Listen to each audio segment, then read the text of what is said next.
5ই আগস্টের পরে যখন আসলে দেশে তখন সরকারও ছিল না, শুধু যে ট্রাফিক পুলিশ ছিল না তা না, তখন সরকার ছিল না। 3 দিন আমরা একটা শাসনহীন অবস্থার মধ্যে ছিলাম।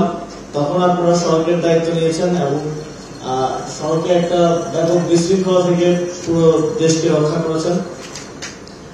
একইভাবে আমরা দেখেছি যখন বিভিন্ন জায়গায় ল অ্যান্ড অর্ডার সিচুয়েশনের ব্যত্যয় ঘটছিল, ডাকাতি হচ্ছিল, সেখানেও কিন্তু ছাত্ররাই, তরুণরাই দায়িত্ব নিয়ে সেগুলোকে প্রতিহত করেছে এবং দেখিয়েছে কিভাবে একটা সরকার না থাকলেও, আইন শৃঙ্খলা বাহিনী না থাকলেও দেশটাকে শৃঙ্খলার মধ্যে রাখা যাবে।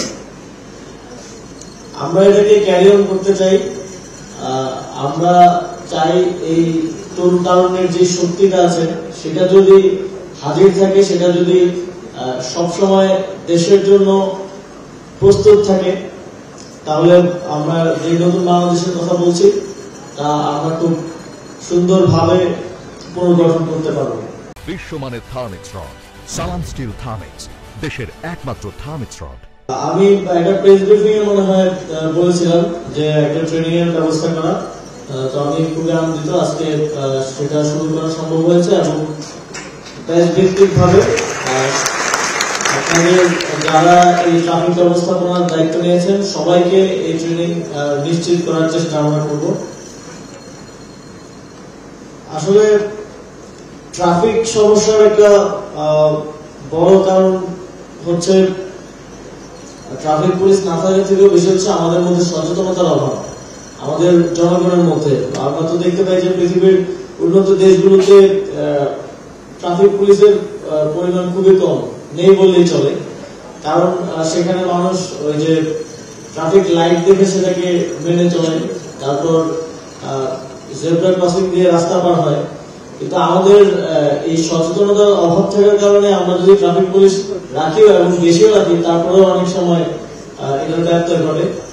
এই সচেতনতাটা আমাদের সমাজের মধ্যে আসলে স্প্রেড করতে হবে এবং আপনারা এটার একটা বড় মাধ্যম হতে পারেন। আপনাদের নিজেদের এক্সপেরিয়েন্স আছে, আপনারা এখান থেকেও আশা করি শিখতে পারবেন এবং সেটা পরিবারকে, প্রতিবেশীদের সবাইকে এই ট্রাফিক নিয়ম মেনে চলার যে সামাজিক সচেতনতা সেটা আমাদেরকে ছড়িয়ে দিতে হবে এবং এই কথাগুলো বারবার বলে যেতে হবে। ট্রাফিক নিয়ন্ত্রণে কিছু সরঞ্জামের কথা আপনারা বলেছেন। আমি স্বরাষ্ট্র মন্ত্রণালয়ের অধীনে যে আমাদের ট্রাফিক বিভাগ আছে তাদের সাথে এই বিষয়ে কথা বলবো, তারা যেন আপনাদেরকে সে বিষয়ে লজিস্টিক্স সহায়তা প্রদান করে সেই চেষ্টা করব।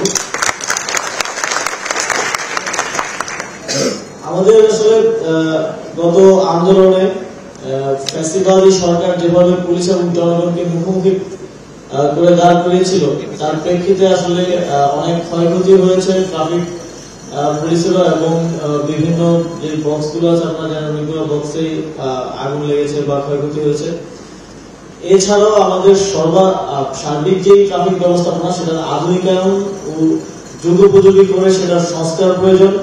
আমরা সব ক্ষেত্রে সংস্কারের কথা বলছি এবং এই ক্ষেত্রে আমরা অবশ্যই সংস্কার করবো। বাংলাদেশের ট্রাফিক ব্যবস্থাপনাকে কিভাবে উন্নত বিশ্বের মতো করে আধুনিকায়ন করা যায় এবং যথাসম্ভব ম্যানুয়াল অর্থাৎ মানুষের মাধ্যমে যে নিয়ন্ত্রণ সেটাকে কমিয়ে ডিজিটালাইজ করা যায়, আর সেটার দিকে আমরা অবশ্যই মনোযোগ দেব।